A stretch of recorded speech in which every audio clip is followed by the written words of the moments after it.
Good morning, my dear students. In the last class, we have discussed about the emergence of new kingdoms in the medieval period. The new dynasties and kingdoms emerged between 7th and 12th centuries. So today we are going to see how these kingdoms were administered by the rulers, how the rulers were controlling these kingdoms. Okay, so let's start our class.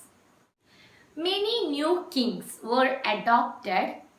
The high-sounding titles like Maharaja Adhiraja, Tribhuvana Chakravarti, Parameshwara and so on, which shows their power.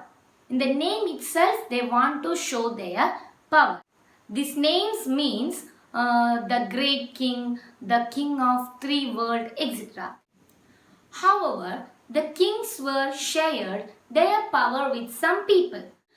They were Samantas, Brahmins, peasants and traders. So the power was shared with Samantas. Samantas were the subordinates, the landlords, the chiefs, the army men. They were subordinates to the king and they were termed as Samantas.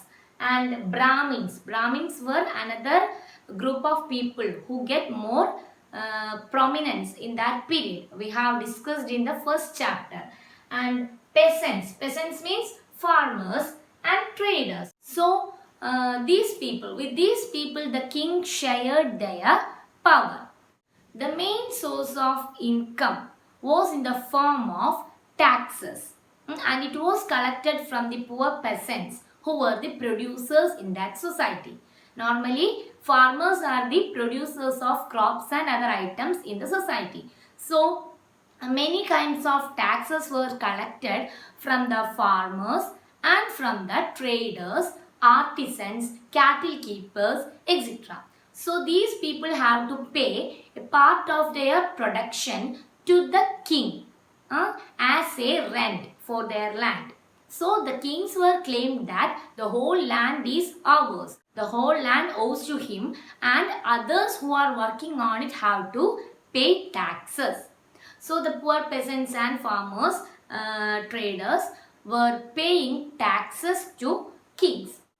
For example, in Tamil Nadu there was Cholas who were ruled. Okay, Cholas were ruled in Tamil Nadu and about 400 kinds of taxes were collected from the farmers in the name of Vatti, Kadamai, etc. For silly matters like thatching the house or using the ladder to climb on the palm trees, the farmers or poor people have to pay taxes for the kings.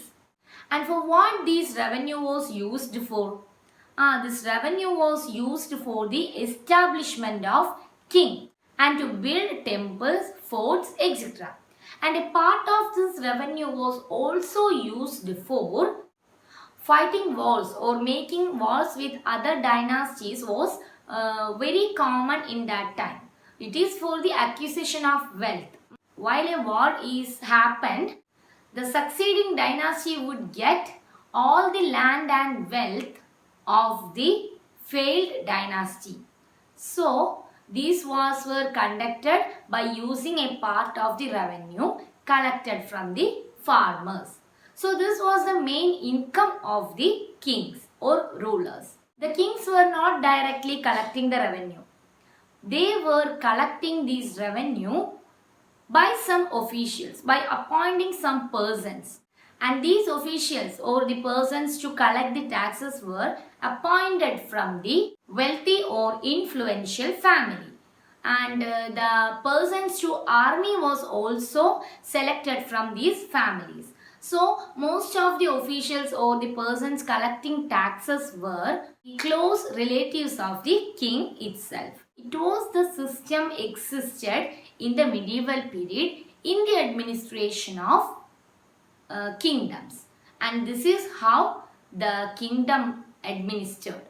Okay, so I think it is clear now how the administration was in the kingdom in the medieval period. Catch you in the next class with a new topic. Till then, bye.